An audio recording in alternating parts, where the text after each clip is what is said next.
In a culture that has stripped churches bare and reduced worship to a handshake, a quiet rebellion is erupting. Young Catholics are not walking away from the faith. They are walking backward into history. They are kneeling to receive the blessed sacrament. They are wearing veils. They are rediscovering a reverence their parents abandoned.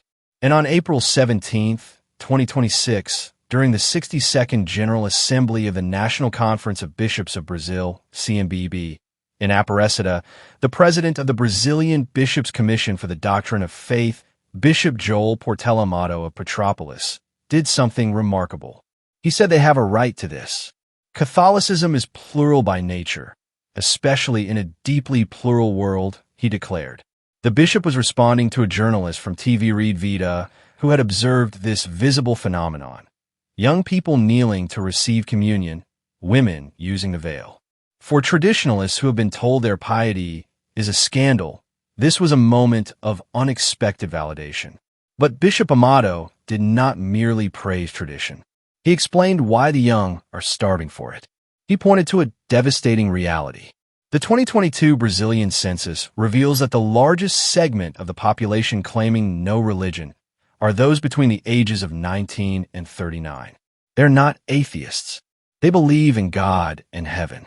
But as the bishop noted, they have no mediation on earth, no path within the church. Evangelicals call them the de-churched. This is the spiritual crisis hollowing out the West. And the bishop's diagnosis is brutally honest.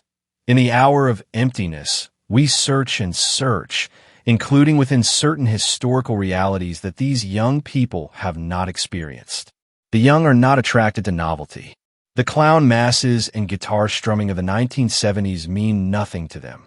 They are orphans looking for a father, and they are finding him in the silence of the old rites.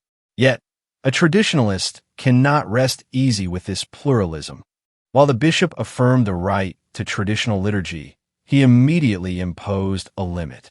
He warned that this authentic expression cannot be imposed on others, nor can those who love it think they are exclusively correct. This is the hidden trap. For the traditionalist, the lex orandi, the law of prayer, is the lex credendi, the law of belief. The ancient Mass is the correct expression of the Catholic faith. It is not a personal preference or a brand of spirituality. It is the inheritance of the apostles. To reduce it to one option among many is to misunderstand the nature of tradition itself. Bishop Amado's words are a double-edged sword.